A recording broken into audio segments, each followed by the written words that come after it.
who were not here last week, we are starting today on the first of 12 minor prophets. Last week we did some introduction.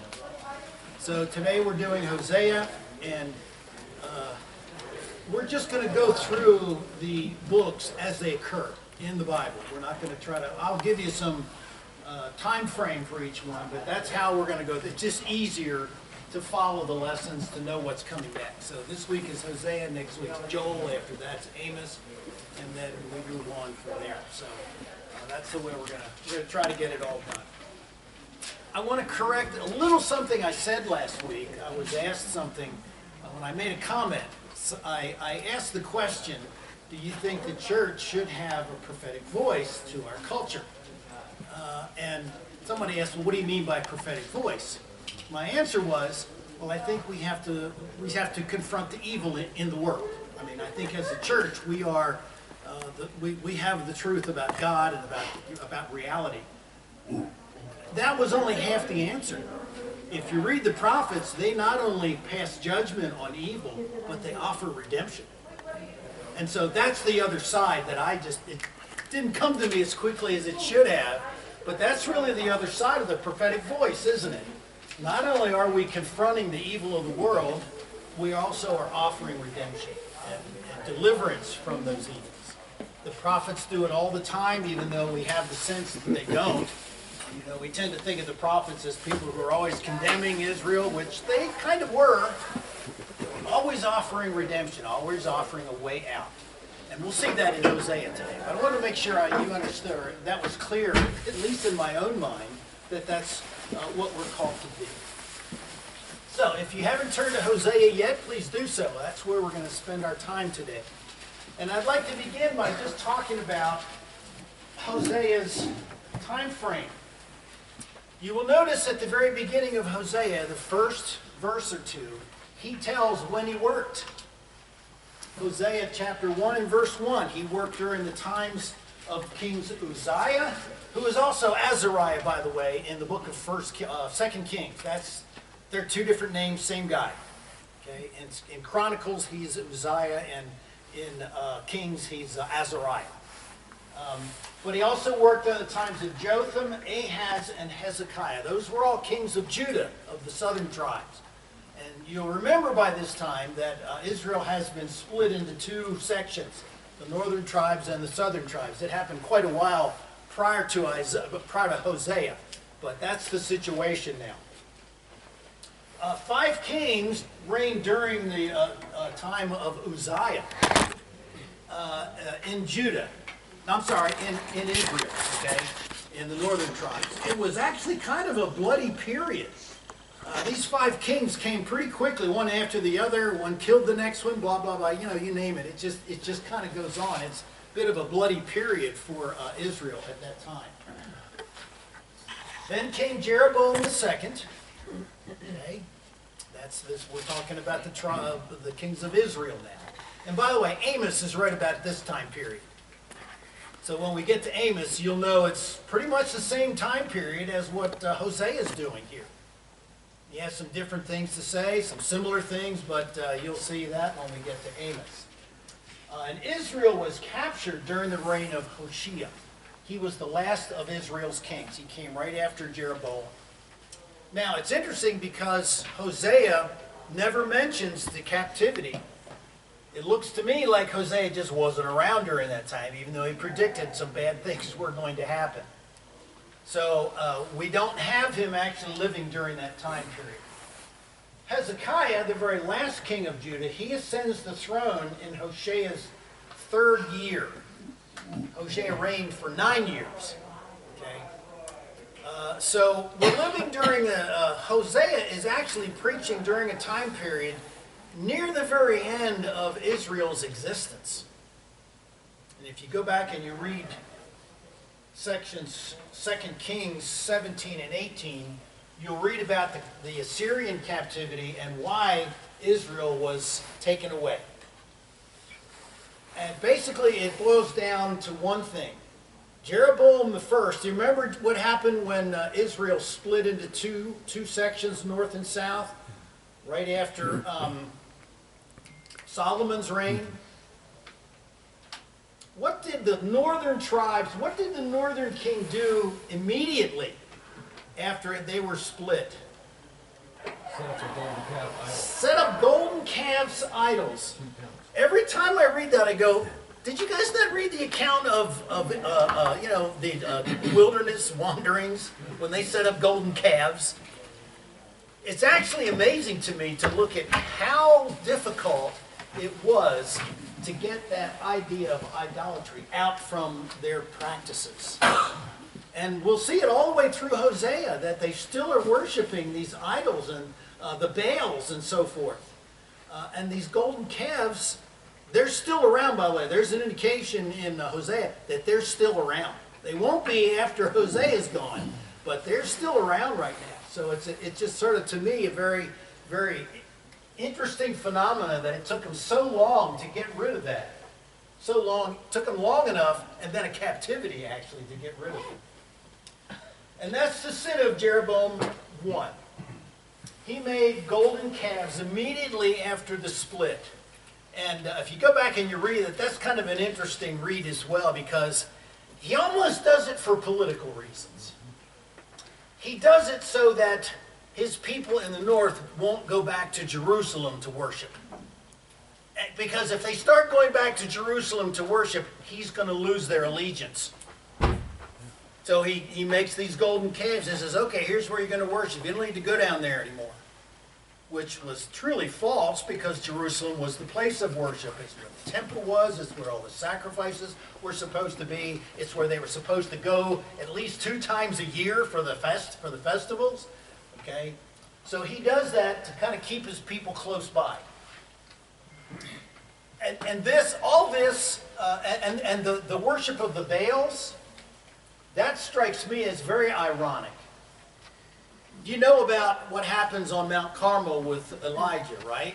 Where he challenges the prophets of Baal, and they come up there, and Elijah's the one whose God burns the sacrifices. Well, did you guys not see that? Or did you guys not read that in your history books? If they were even, they may not have even been taught any of this stuff. Maybe that stuff was never passed down to them. I'm not sure, but it fascinates me that it took so long for this to finally get out of their system, which at this point it hadn't yet. As in Hosea 2 and 13, they still worship these Baals. Baal was just a generic name for Lord, but there were several names for Baal that were given, and often it was about where it was located. Different Baals were given names depending on the location. But it's the same idolatry. Okay? It's the same sense of worshiping something other than the living God, other than the God who was the God of their covenant. Hosea never mentions the captivity. I said that already. I think he probably just wasn't there. I think he probably didn't live through it. Let's talk a little bit about Hosea's message. I know if you weren't here yet last week, you probably didn't hear me say, please read the text before you come to class. Okay? So I'll forgive those of you who weren't here. The rest of you, no. You should have read it this week. I'm kidding. But I'm hoping you go through it each week. Next week will be Joel. Joel's 3 chapters? I'm forgetting now. But anyway, it's short. Shouldn't have any problem getting through it. Let's talk about Hosea's message a little bit. Just sort of a synopsis of some stuff. Idolatry and faithlessness. Somebody find for me Hosea 6 and verse 4, and somebody else find for me Hosea 7 and verse 11. Let's take a look at that for just a minute and see specifically what Hosea... By the way, we're going to get to his marriage in just a minute. Hosea 6 verse 4. What shall I do with you, O Ephraim? What shall I do with you, O Judah? For your loyalty is like a morning cloud, and like the dew which goes away early. Okay. And chapter 7, verse 11. So Ephraim has become like a silly dove, without sense. They call to Egypt. They go to Assyria. Okay. Just going back and forth. What's the image you get there? Fickle. Fickle. Okay. Senseless. Hey, whatever's in the moment, that's what I'm going to follow. Whatever makes me feel good, that's what I'm going to follow. If it's one thing one day, that's great. If it's one thing another day, that's great too. I'll take any one of them. Whatever makes me feel like I'm going to have a good day. I mean, I don't quite know if they were that particularly, they changed that much, but they would change their allegiance pretty quickly here. So that's their love. Idolatry, we'll get to that as we go through here, but you'll see that the Baals are something that they just kept worshiping those. They would make sacrifices to them, and there was cult prostitution at these places of worship for these idols. I'm guessing that probably made it somewhat appealing to some people anyway.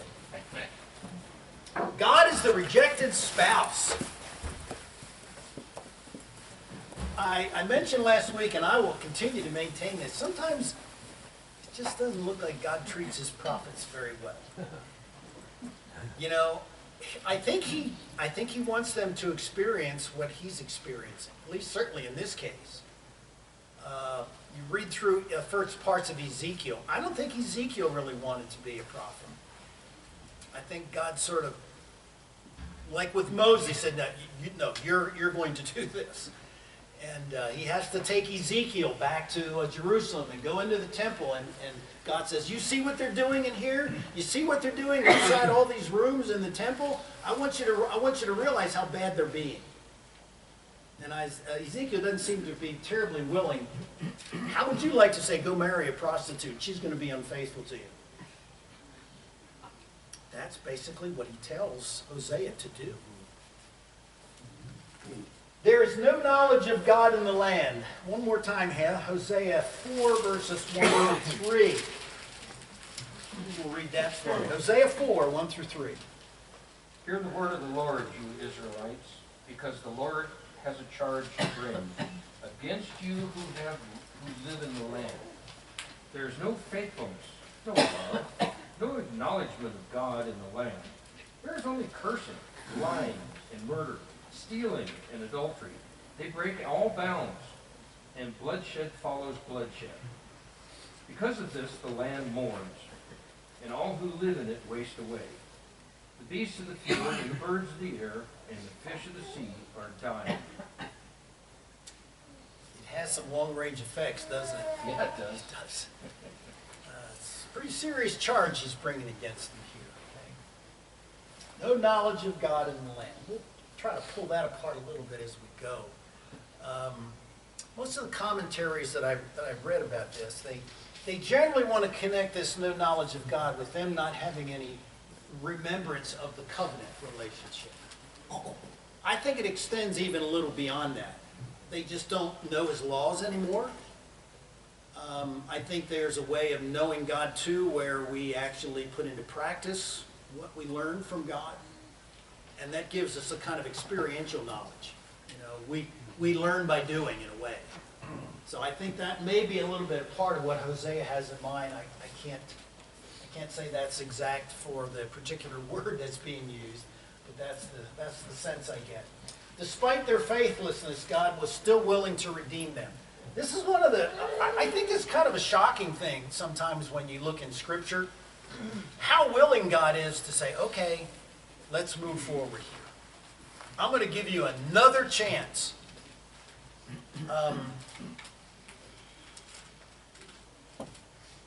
Does anybody remember Ahab and Jezebel? And what Ahab does when he takes some land that's not really his, and then Elijah comes and confronts him, and he says, you know, you're in big trouble, Ahab. You're going to be killed. And then Elijah leaves, and Ahab walks around sorrowful.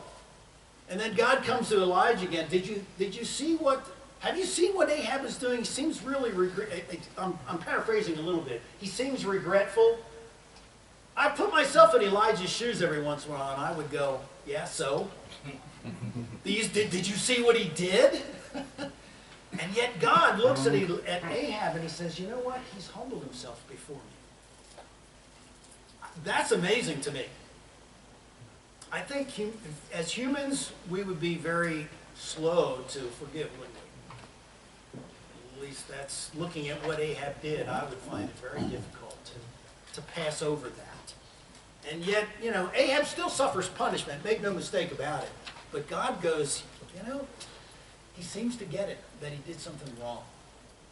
And I think that's all the prophets are saying to Israel. Look, guys, if you only admit you're doing something wrong here, everything's going to be fine. Okay, I said last week, and those of you who've been in my classes before, you know I like discussion. I like to hear you talk. I like to hear your ideas. I like you to think about it. I like you to express what you think.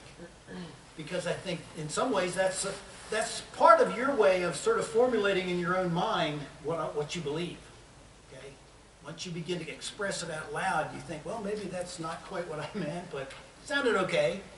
So I'd like you to talk a little bit today, and I want to hear some discussion out of you, please. I'm not demanding that. I'm just saying I like to get everybody involved. I think we learn better that way. So my first discussion question is, discuss the experiences of a spouse who is rejected and spurned. A couple of references there for you to look at. But remember, Hosea is told, I want you to go and I want you to marry somebody who's not going to be faithful to you. And then he has to live with that for a while. What do you think that would be like for Hosea? He's the spurned and rejected spouse here.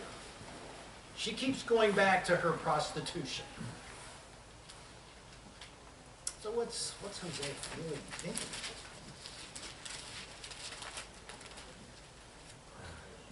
Frustration? I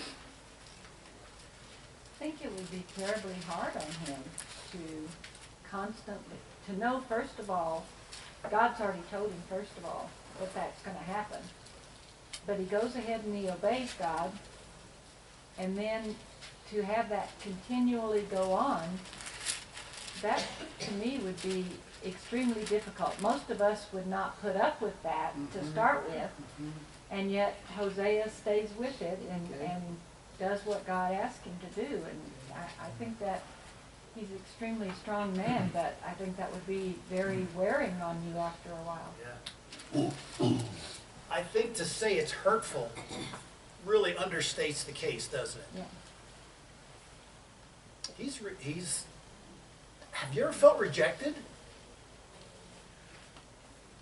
Have you ever felt like people didn't like you? Nobody likes that. I mean, it happens, you know, you're gonna, not everybody in the world is gonna fall over backwards to really like you. Yeah, Ron? I look at the first reference up there, 2:8, and Read 2:8 for us so they can hear it. For she does not know that it was I, God, who gave her the grain, the wine, the oil, lavished on her silver and gold, which of course they brought out of Egypt, and then the people turned around, and it says which they used for Baal. Okay, so disappointment and unappreciative come to mind, because the husband most of the time is the provider, and God has provided these things, and the people have turned around and taken what God has provided them and used it for evil things. To the point where they almost don't think God was the one that did it? Unappreciated? You ever feel unappreciated? Done something and nobody says thank you? Yeah, back here. I think it is a real double whammy for Jose, because he's rejected by his spouse, but it seems like he's also got to feel rejected by God, because he's not getting any empathy or sympathy. Yeah. He's kind of getting, Jose, this is about me, not you.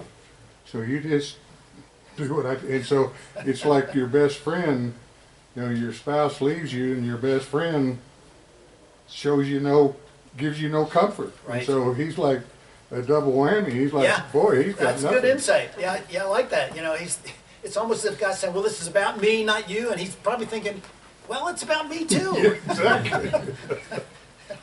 So, but it is about God here, isn't it? Isn't that the point that Hosea has to experience? God is the rejected spouse here. God brought them into covenant. He married them in a way. He made them his people. And all, they just reject him. No, I don't want that anymore. It's not you. In fact, there's some indication that some of the things Hosea says, they seem to think it was all themselves anyway. Let me see if I can find that reference. I think that's 7. Let me see here.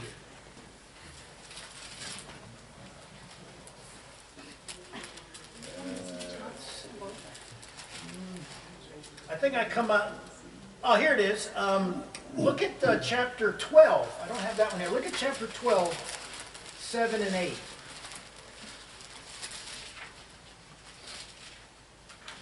A merchant loves to extort with dishonest scales in his hands. But Ephraim thinks, how rich I have become. I made it all myself. In all my earnings, no one can find any iniquity in me that I can be punished for. Hey, I'm a self-made guy here. Okay?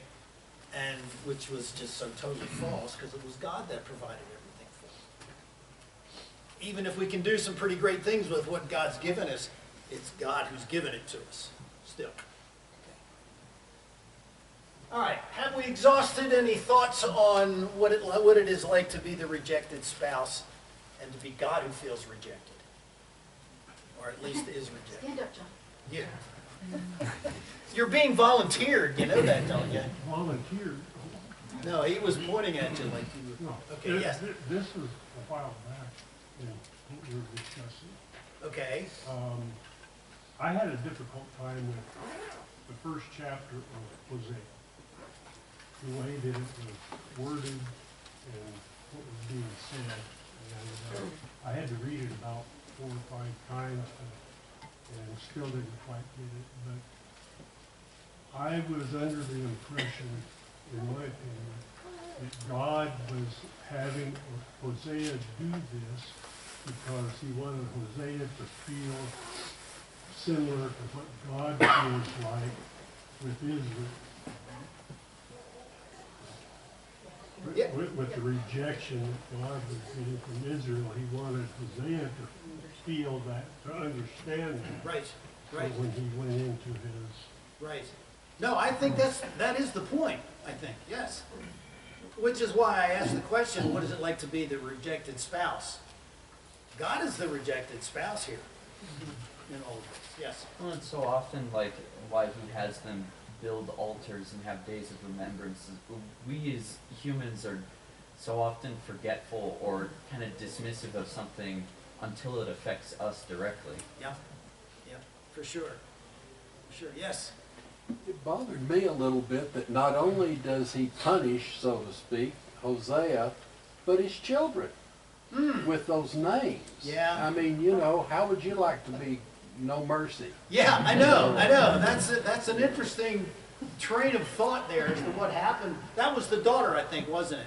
The Yeah, daughter, the first and was the son, the son second was was the daughter. She was Jezreel, and the no compassion. and the others no compassion. How would you like, can you imagine the kids in her class, if she had classes? Let's go talk to, anyway. What imagine the father Yeah. having to name his children yeah, that and having that to too. see them Right. join his punishment, so to speak. Yeah, I know. I'm not sure what to make of all that other than it's a little bit off. Yeah. A little off. Different than we would do it. Yeah, it is different. It is different, and yet that's what he did. All right, let's move on to another question, shall we?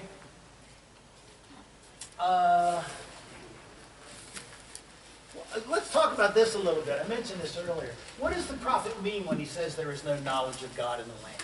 And don't just repeat what I just said. What do you think? There's no knowledge of God in the land. It says that in chapter 4. Let's go ahead and read these, shall we? Somebody read 4, 1 and 2, and then somebody else read 6, 1 through 6. And let's see if we can... actually, you know what? Let's make it just 4 through 6 of Hosea 6.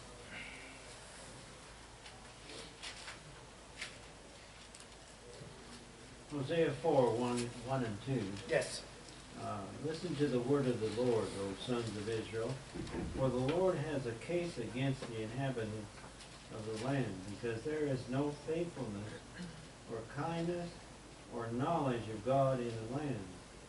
There is swearing, deception, murder, stealing, and adultery.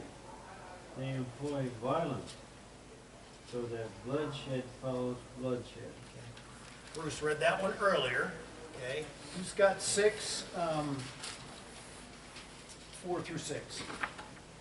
What shall I do with you, O Ephraim? What shall I do with you, O Judah? For your loyalty is like a morning cloud, and like the dew which goes away early. Therefore I have hewn them in pieces by the prophets. I have slain them by the words of my mouth. And the judgments on you are like the light that goes forth. I delight in loyalty rather than sacrifice, and in the knowledge of God rather than burnt offerings. Heard that before? I desire, how did yours read? Loyalty. Loyalty, okay.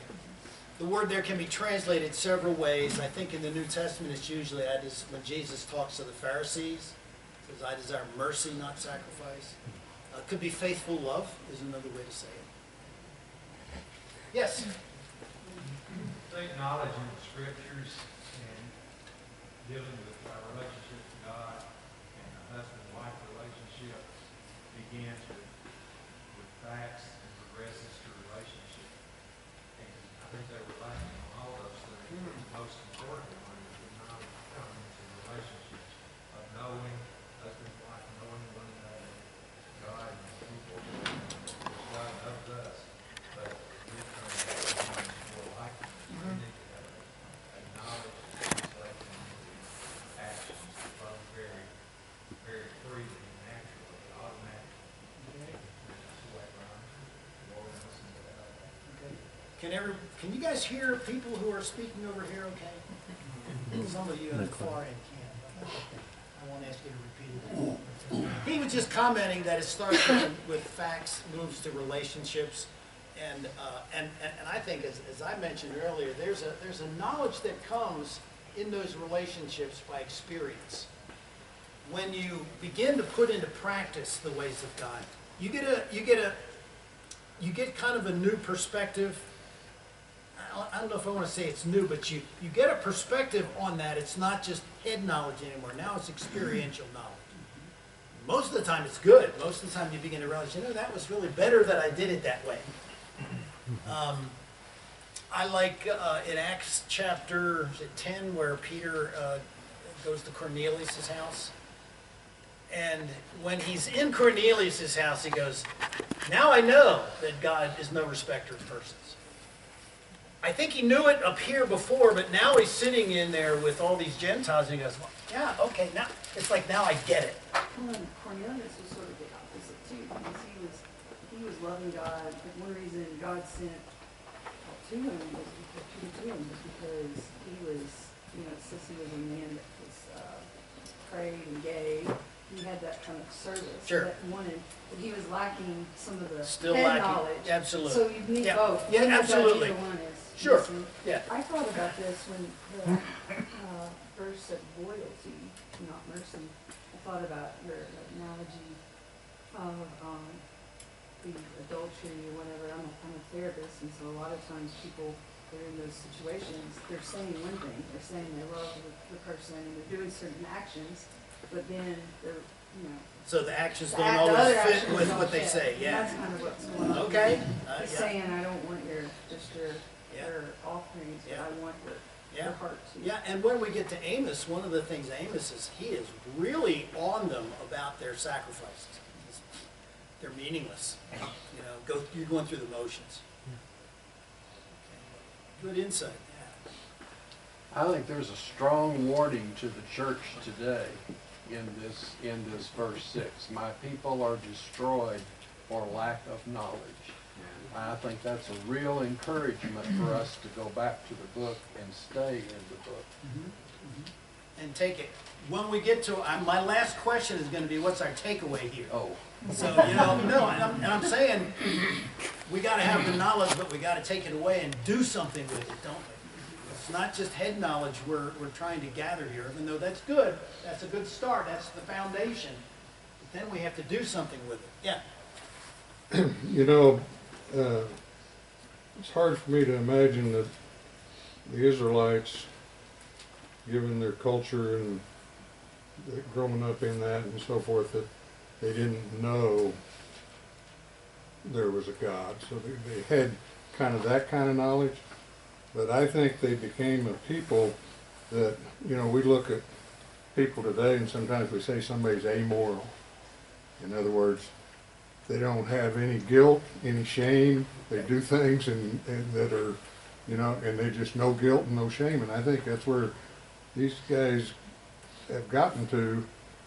They may know there's a God, but they live with no guilt and no shame. They just, God is not part of their life. Yeah, Jeremiah brings that out too, doesn't he? My people have no shame at all. Interesting.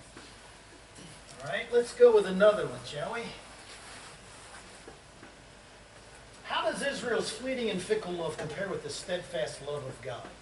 And has humanity's response to God changed all that much since then? All right, I think I know what the answers are. You're all chuckling about that one. But that's us. That's humanity, isn't it? We're told to love God with all our heart, soul, mind, and strength. Well, it sounds great. Then we get into situations where we have to do it. Maybe it's not always so clean and sanitary, is it? For us. But that's kind of the amazing thing here, isn't it? Their fleeting love versus God's steadfast love. God's adherence to the covenant, they're breaking the covenant. Mike?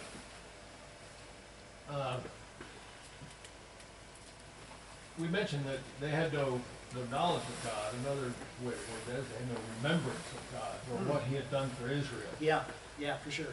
And they were attributing, of course, the blessings that God had given them. They were attributing those blessings as having come from objects of wood and stone instead of from God. That's something, of course, we see today. Many people in our country and around the world enjoy wonderful blessings from God, but they don't attribute them to God. They say that they came from elsewhere. From nature. And it could be anything. It could be Mother Nature, for example. Yeah. Or any other source. Could be from themselves. Yeah. I'm the one who has created these blessings through my whatever, my talent. Hard work, talent, brilliance, whatever. One thing I like is that God says in Hosea 7:2, He said, they do not consider in their hearts that I remember all their wickedness. Mm-hmm. They don't even think about, this is what God said, that I remember all of their wickedness. Mm-hmm. It's a powerful statement, but I want to go back to what you said at the beginning about the second part, the redemption part. There's a great story here, the redemption part, because what does God say to us in several places in the New Testament about remembering our wickedness? If we turn to God and seek His forgiveness, what does He then say? I will remember your sins no more. What a beautiful contrast. If they would just turn to God, as we turn to God, God says, I will remember your sins no more. That's a beautiful illustration of both sides of what you were saying. The judgment and, of course, the redemption. Yep. We have to have both sides of that coin, too, don't we? All they have to do is turn back to God and He would remember their sins no more. Yeah, that's why I say it puzzles me to see how stubbornly they clung to their Baals. Yeah. You know, it doesn't make sense. But he actually approaches this a little bit in 7:10, where he says, Israel's arrogance testifies against you. But despite all this, he does not return to the Lord his God or even search for him. And it's interesting that they could turn their back on him. And for your second answer, most of society's turned their back on him now. Well, we've rejected some of And us. they don't even search for him. No, some have rejected even that there is a God. That's By the way, can you see the board okay? I tried to make the text a little bigger. I know you guys can over there, and I would encourage you to come over here next week if you could. You'll see these a little better. I mean, I don't know if will this turn a little bit? No. I'm not sure. Okay, maybe I'll drop it. It will once. Technology's great till it falls on you, I guess. All right, let's try another one, shall we? Want to get through something? Might not get through all of what I have here, but that's okay. Okay, what is the significance of mentioning the history of God's promises and deliverance in chapter 12? What would be the purpose of just reminding them of what God has done for them? I mean, it seems pretty obvious, but I guess we have to think about it in terms of our memories too, don't we? What do you think? Prophet is. Why is he bringing that up? Maybe I should ask that. Somebody was going to say something. God knew that they were not going to remember from the very beginning, because he set up when they went across Jordan, they set up stones. Right. And when your children ask about this, tell them what's happened. And in other places, he sets up things to remember, and the Passover was a remembrance. God knew that being the humans we are, we're not going to remember.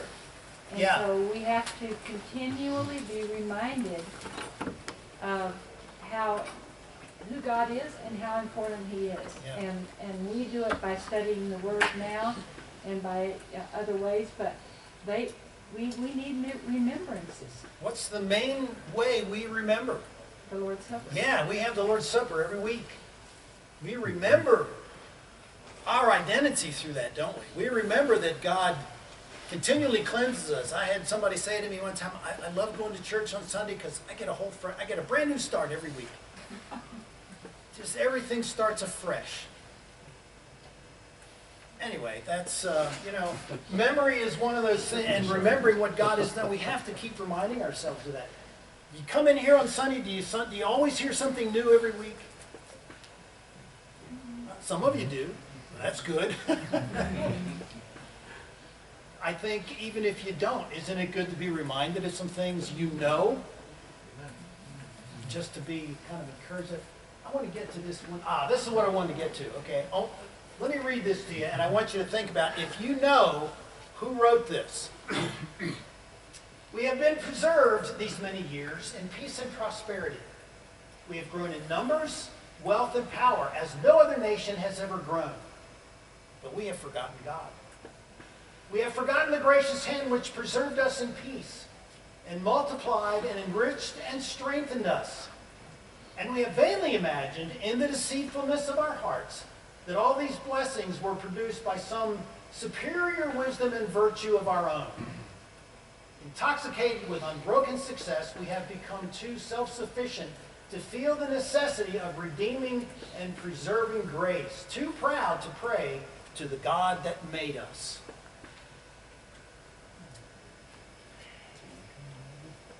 Anybody want to take some wild guesses as to who wrote that? Ron doesn't know.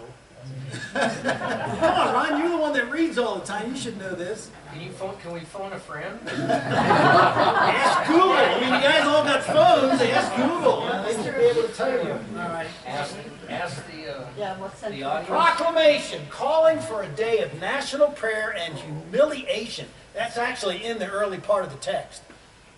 Abraham Lincoln. I got that. Oh, she got it. You should have said something. Yeah, no.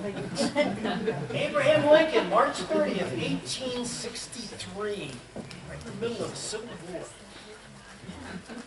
So, let's compare Moses' statement to Israel, his warning. How are we doing on time? This clock is a little slow, I think. Compare Moses' warning in Deuteronomy 8:11 through 20. Without even reading that, I'm going to guess hopefully a few of you will know what Moses told the Israelites there before they went into the land of Israel, just before they entered. Who can tell us at least the gist of what he said? To remember that God had blessed them and brought them up there, and when they went into the land, wealth, Yeah. knowledge, and so on. Yeah. Be very careful when you succeed in all these things, you don't forget me. Basically, that's what Moses told the Israelites. Okay. And then in Hosea's criticism is very similar to that. Why are people so prone to forget about God when they live in abundance? Maybe I should put that there. Why are we so prone to forget about God when we live in abundance? Or when things are going well? Trust shifts from God to yourself, and that's why it's so hard for a rich man to marry. Any of us in here prone to that? Not pointing fingers except this way, because I know this is a human problem, isn't it? We have to work at remembering that God is the one. Jesus in his prayer, give us today our daily bread. And I can go into my refrigerator and I can know what I'm going to eat next week. It's kind of easy to think about, well, everything's fine. I got stuff. Until I went to the store last night, I couldn't even find the crackers I wanted because the shelf was empty. Strange things like that make you think, well, you can't always have what you want, but the fact is, we are prone to think it's us, don't we? Right?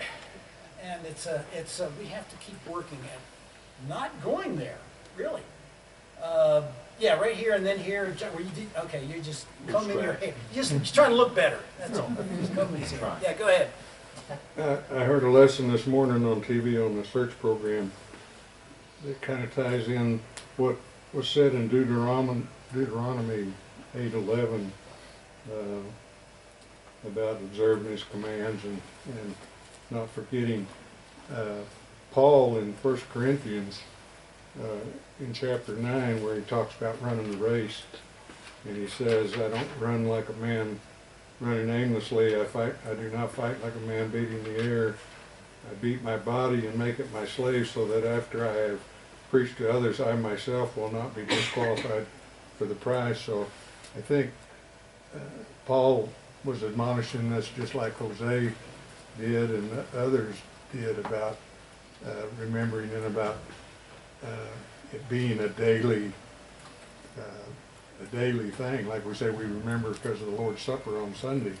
But if we're doing what Paul says he's doing every day, then so that means we're living for God that day.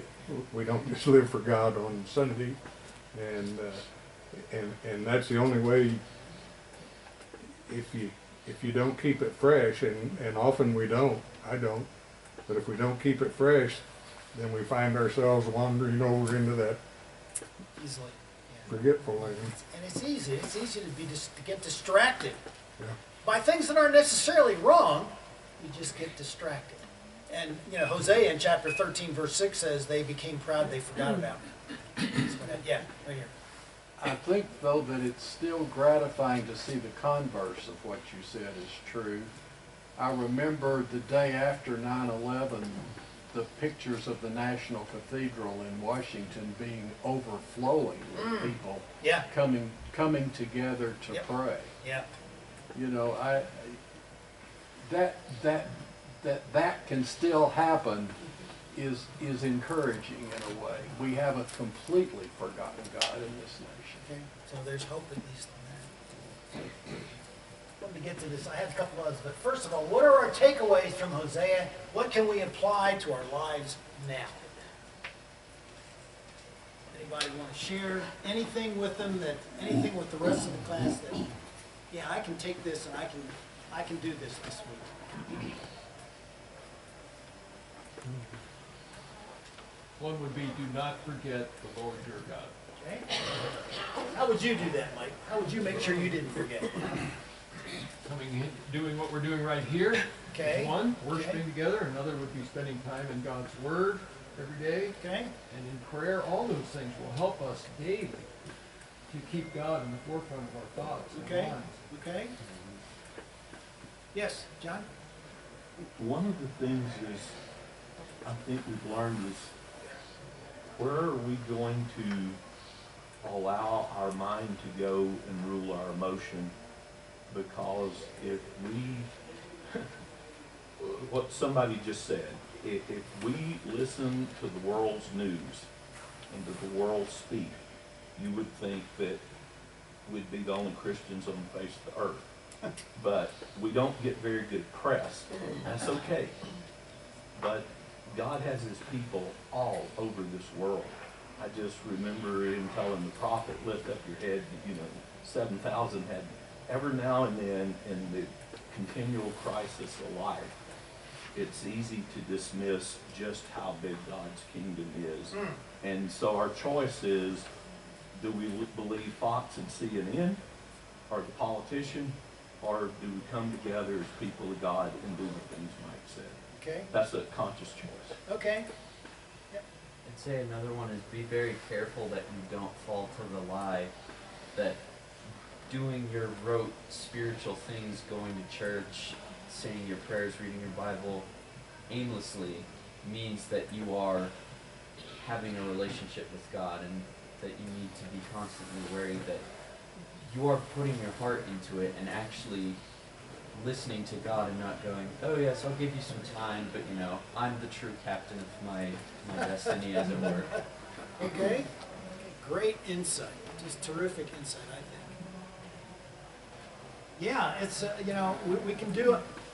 They did a lot of religious things. Now, in their case, it was religious things toward Baals. In Amos's case, he seems to think that they're trying to worship God. They're doing certain sacrifices, and they were meaningless at some point because they weren't taken. In fact, go back and read today. Go back and read Jeremiah 7, and you'll see exactly the same thing in no uncertain terms. That you guys come into the temple and you think you can go out and do whatever you want. And Jeremiah's like, no, that's not going to happen. Anyway. Let's leave ourselves with that thought, shall we? And thank you for your discussion. I learned from you guys as much as I'm able to pass on some knowledge. So I appreciate everybody's thoughts here. And next week, Prophet Joel. Please read the book of Joel for next week. Everybody good? All right, thank you.